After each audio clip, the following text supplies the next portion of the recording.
कि उत्तर प्रदेश की सियासत की जहां से बड़ी खबर आ रही है, थोड़ी देर में लखनऊ में सीएम योगी ने उपचुनाव को लेकर बैठक बुलाई है। इस बैठक से पहले यूपी उपचुनाव को लेकर मंत्रियों को जिम्मेदारी सौंपी गई है।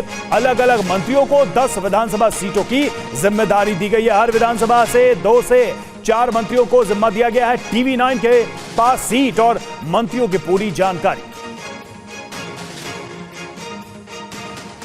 तो देखिए, ये जिम्मेदारियां तय की गई हैं आने वाले विधानसभा चुनाव को लेकर। विधानसभा उपचुनाव जो होने हैं 10 सीटों को लेकर, उसमें मंत्रियों को जिम्मेदारी दी गई है। अलग अलग मंत्रियों को 10 विधानसभा सीटों की यह जिम्मेदारी सौंपी गई है और हर विधानसभा में 2 से 4 मंत्रियों को जिम्मा दिया गया है। टीवी 9 के पास सीट और मंत्रियों की पूरी जानकारी, जिनको यह जिम्मेदारी दी गई है।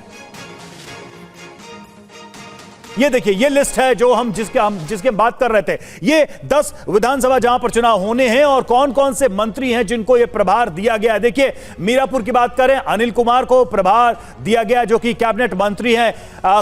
कुंदरकी धर्मपाल सिंह को दिया गया और साथ ही राज्य मंत्री जो साथ में प्रभारी बताए गए हैं वो दूसरी तरफ आप देख पा रहे होंगे, जीपीएस राठौर, जसवंत सैनी, गुलाब देवी। तीसरा, गाजियाबाद में किसको तो प्रभार दिया गया है, सुनील शर्मा को कैबिनेट मंत्री और राज्य मंत्री जिनको साथ में लगाया गया है, ब्रजेश सिंह और कपिल देव अग्रवाल। चौथा, खैर जो कि एससी सीट है, और लक्ष्मी नारायण चौधरी जो कैबिनेट मंत्री है उनको इसकी जिम्मेदारी दी गई है और साथ ही उनको प्रभारी बनाया गया। संदीप सिंह को करहल की जिम्मेदारी जयवीर सिंह, योगेंद्र उपाध्याय, अजीत पाल को दी गई है। और छठा, शीशामऊ की जिम्मेदारी सुरेश खन्ना और नितिन अग्रवाल को दी गई है। फूलपुर सीट 7, राकेश सचान और दया शंकर सिंह को।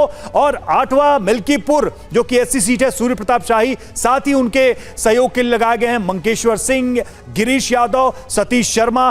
कटेरी सीट, स्वतंत्र देव सिंह और संजय निषाद कैबिनेट मंत्री, उनको प्रभारी बनाया गया और दयाशंकर मिश्र को भी साथ में लगाया गया। 10वां, मंझवा जिसमें कैबिनेट जो प्रभार दिए गए कैबिनेट मंत्री वो हैं अनिल राजभर और आशीष पटेल और साथ ही रविंद्र जायसवाल और रामकेश निषाद को जिम्मेदारी दी गई है। तो ये 10 सीटें और इनके लिए मंत्रियों को जिम्मेदारी दी गई है, वो भी हमने आपको बताया। ये पूरी लिस्ट है।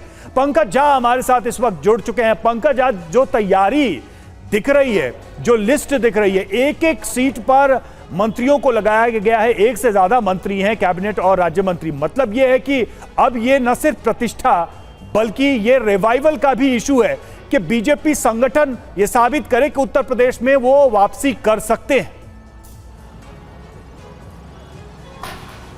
देखिए, बिल्कुल। और लोकसभा चुनाव में जिस तरीके से बीजेपी के नतीजे उसके लिए खराब रहे, उसके बाद जो विधानसभा की 10 सीटों पर उपचुनाव हो, नाक की लड़ाई बन गई है। इंडिया ब्लॉक यानी एक तरफ समाजवादी पार्टी और कांग्रेस है और दूसरी तरफ जो है वो बीजेपी और उसके सहयोगी दल है। तो यहाँ पर जो 10 सीटों के लिए उपचुनाव हो रहा है, मैं आपको बताऊं कि ये देखिए, ये जो घर है वो मुख्यमंत्री योगी आदित्यनाथ का घर है और मंत्रियों का आना जाना शुरू हो गया। ये देखिए, मैं मंत्री को देख रहा हूँ यहाँ पर, अभी गए हैं जेपीएस राठौर, दयाशंकर सिंह, तो मंत्रियों का आना जाना शुरू है। पहली बार इस तरीके से कमेटी बनाई गई है और ये जो आपने लिस्ट अभी बताई है मंत्रियों की, जिसमें सहयोगी दल से आशीष पटेल भी हैं और संजय निषाद भी हैं, ये लोग अपने अपने विधानसभा सीटों पर जहाँ पर उपचुनाव होने हैं जाकर एक बार ऑलरेडी वहाँ के कार्यकर्ताओं से फीडबैक लिया है कि आखिर कार्यकर्ताओं के मन में क्या चल रहा है, उनकी क्या अपेक्षा है। ये जो बार बार कहा जा रहा है संगठन की तरफ से कि कार्यकर्ता जो है वो दुखी हैं और निराश हैं, जिस तरीके से चुनाव के नतीजे आए हैं उनकी नहीं सुनी जा रही है, तो उन सबसे एक बातचीत कर ली गई है। अब उसी फीडबैक को आज सीएम योगी आदित्यनाथ के साथ ये जो मंत्रियों की टास्क फोर्स है वो साझा करेगी। जी चलिए, तो थोड़ी देर में सीएम के साथ होने वाली बैठक पर भी नजर रहेगी हमारी। पंकज जी, आगे भी लेंगे आपसे अपडेट। शुक्रिया पूरी जानकारी के लिए आपका।